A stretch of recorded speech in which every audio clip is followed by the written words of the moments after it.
क्या मृत्यु सच में अंत है या यह एक नए जीवन की वैज्ञानिक यात्रा की शुरुआत हो सकती है?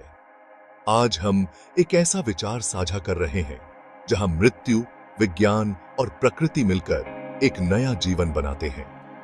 भाग 1, समस्या की वैज्ञानिक व्याख्या। आज जब कोई व्यक्ति मरता है तो उसे आमतौर पर दाह संस्कार किया जाता है, लेकिन दाह संस्कार में एक शरीर को जलाने के लिए लगभग 100 से 500 किलो लकड़ी लगती है। इससे निकलने वाली गैसें कार्बन डाइऑक्साइड, मीथेन और नाइट्रोजन ऑक्साइड सीधे वायुमंडल को प्रदूषित करती हैं। एक अध्ययन के अनुसार भारत में हर साल 8 से 10 करोड़ पेड़ सिर्फ दाह संस्कार में जलाए जाते हैं। क्या यह सच में मुक्ति है या हम सिर्फ धरती को और कमजोर बना रहे हैं? अब कल्पना कीजिए, अगर हम उस मृत शरीर को दफनाएं और उस पर एक वृक्ष लगाएं तो क्या होगा?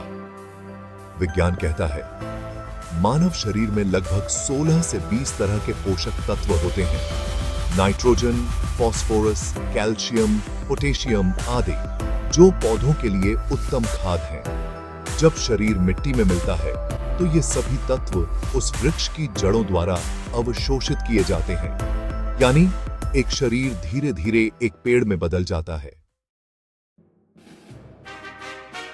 शिवंद थ्योरी कहती है जैसे ऊर्जा कभी नष्ट नहीं होती, वैसे ही जीवन भी रूप बदलता है।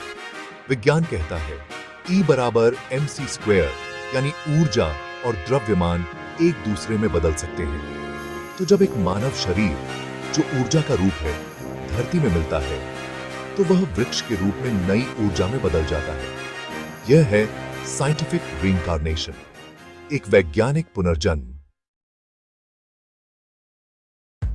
क्या आपने कभी सोचा है, इंसान और वृक्ष दोनों में जीवित कोशिकाएं होती हैं, दोनों सांस लेते हैं, हम ऑक्सीजन लेते हैं, पेड़ कार्बन डाइऑक्साइड, हम भोजन खाते हैं, पेड़ मिट्टी से पोषण लेते हैं। यह संबंध मूलभूत जीवन ऊर्जा का है।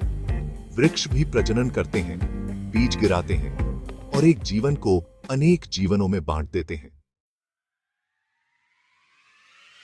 अगर उस वृक्ष की लकड़ी से एक भगवान की मूर्ति बने या उस व्यक्ति की याद में एक कुर्सी मंदिर का दरवाजा या मूर्ति बन जाए, तो वह व्यक्ति सिर्फ धरती में नहीं, हर वस्तु में जीवित रहेगा और उस वृक्ष से निकले बीज अनेक वृक्षों में बदल जाएंगे। एक इंसान, एक वृक्ष, हजारों जीवन। क्या अब आप सोच सकते हैं कि मरने के बाद भी आप जीवित रह सकते हैं? धरती पर, वृक्षों में, हवा में, जीवन में। तो अगली बार जब हम अंतिम विदाई की सोचें तो एक बार विज्ञान और प्रकृति से पूछें, क्या मृत्यु का अंतिम संस्कार आग से होना चाहिए या मिट्टी से पुनर्जन्म? क्योंकि आग जलाती है, मिट्टी जीवन देती है। अगर आपको यह विचार नया और जरूरी लगा तो इसे अधिक से अधिक लोगों तक पहुंचाएं। हम मिलकर शिवन थ्योरी को एक हरित क्रांति में बदल सकते हैं। धन्यवाद। ऐसी और वीडियो के लिए चैनल को सब्सक्राइब कीजिए।